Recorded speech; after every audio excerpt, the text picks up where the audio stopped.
Assalamualaikum warahmatullahi wabarakatuh. Perkenalkan, nama saya Cup Reza Al-Busra dengan NIM 1807030446. Pada video kali ini saya akan membahas tentang tugas dari oceanografi tentang sedimen, yang mana dengan dosen Pak Ilham Zulfahmi.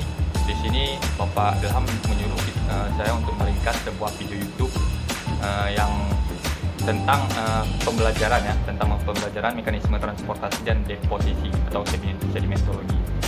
Jadi di sini dijelaskan bahwa sedimentasi itu adalah sedimen adalah bahan utama pembentuk morfologi atau topografi dan bathymetri, dan sedimen itu berasal dari fragmentasi atau pemecahan batuan.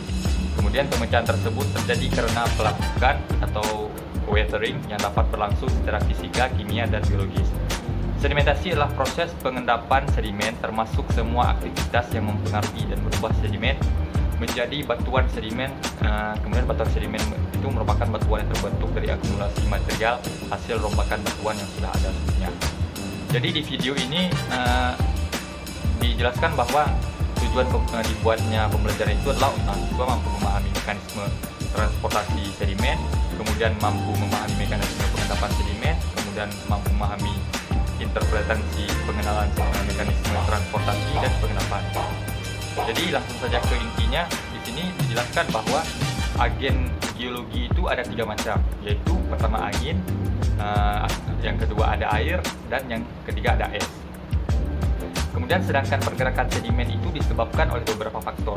Yang pertama ada faktor gravitasi, kemudian ada faktor aliran di dalam air, kemudian ada faktor dari angin dan pergerakan geyser atau es. Jadi proses transportasi atau interaksi butiran dengan media angkut itu akan mempengaruhi bentuk tekstur batuan sedimen dan struktur batuan sedimen itu sendiri. Implikasinya antara lain tekstur batuan sedimen akan memberikan catatan proses transportasi. Kemudian struktur batuan sedimen akan memberikan catatan proses selama pengendapan. Juga dijelaskan di sini yaitu tentang the starting point of analysis of sediment transport deposition is Stokes law. Jadi di sini ada rumus yang disebut dengan rumus Stokes law ya. W sama dengan P1 kurang P I per P dalam satu huruf, kemudian D diameter. Jadi pada hukum Stokes ini hanya berlaku pada kondisi pengendapan sedimen yang statik pada fluida yang tidak bergerak. Maka perlu dipertimbangkan juga bagaimana perilaku partikel saat fluidanya bergerak. Maka untuk menggambarkan kondisi tersebut digunakanlah rumus Reynolds number. Jadi rumus Reynolds number ini adalah rumus yang dipakai untuk mengukur yang namanya pengendapan sedimen pada fluida yang tidak bergerak. Di dalam rumus ini juga aliran laminar itu akan terbentuk jika nilai Reynolds number-nya itu kurang dari 500. Yang juga menjelaskan bahwa keadaan tersebut merupakan fase di mana fluida itu. Jadi di gambar ini dijelaskan bahwa for the high Reynolds number the flow is turbulent. Jadi di saat terjadinya high Reynolds number atau nilai Reynolds number-nya itu lebih dari 2000, itu akan membentuk sebuah turbulent ya. Di sini ada gambarnya turbulent flow high Reynolds number. Kemudian dijelaskan juga bahwa sedimentation from high density to turbidity current. Jadi sedimentasi dari arus atau bisa kita terjemahkan sedimentasi dari arus kekeruhan kepadatan tinggi. Jadi yang A ini adalah menggambarkan ketika fluida yang masuk kurang padat daripada badan air yang berdiri, ia akan mengalir keluar berdekatan dengan permukaan. Ini yang gambar A ini menjelaskan hal tersebut. Kemudian untuk gambar yang B ini menjelaskan bahwa ketika situasinya itu terbalik, maka suhu salinitas atau kekeruhan itu akan mengalir di bawah fluida kurang padat. Ini adalah aliran yang padat ya, menjelaskan gambar ini.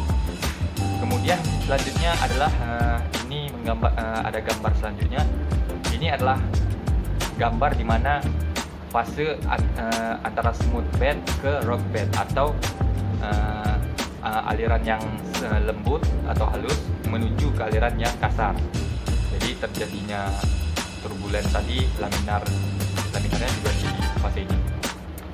Dan ada juga gambar di sini yaitu tentang the mechanics of particle movement atau mekanisme pergerakan partikel. Di sini dijelaskan ada 3 metodenya pada the mechanics of mixed particle movement. Yang pertama ada suspension, ada bouncing atau saltation, dan rolling. Jadi yang A ini ada suspension. Suspension itu terjadinya di atas ataupun secara melayang. Seperti di gambar ini ya, yang A ditunjukkan yang di atas itu yang melayang, itu yang dinamakan dengan suspension. Kemudian ada yang B, yaitu bouncing atau saltation. Jadi bouncing ini seperti di gambar ini dijelaskan bahwa dia itu seperti meloncat-loncat ya, bouncing atau seperti bola yang meloncat. Jadi digambarkan bahwa sedimennya itu melayang, meloncat. Kemudian yang C itu rolling ataupun bergerak di bawah. Jadi yang C ini seperti di gambar ini, dia hanya berjalan di bawah, bergerak di bawah. Selanjutnya adalah rumus yang digunakan, yaitu yang tidak kalah pentingnya untuk memahami proses sedimen adalah Froude number. Jadi rumus Froude number ini adalah F sama dengan U per akar G dan L. U itu adalah is the velocity of particle. Kemudian ada L is the force of particle before, atau kalau velocity of the particle ini adalah kedalamannya ya. Jadi bilangan Froude ini adalah sebuah bilangan tak persatuan yang digunakan untuk mengukur resistensi dari sebuah objek yang bergerak melalui saluran air dan membandingkan benda-benda dengan ukuran yang berbeda. Dinamakan sesuai dengan penemunya, yaitu William Froude. Jadi hanya inilah rangkuman singkat saya atau resumen saya tentang mekanisme transportasi dan deposisi atau sedimentologi. Untuk lebih dan kurangnya saya mohon maaf. Wassalamualaikum warahmatullahi wabarakatuh.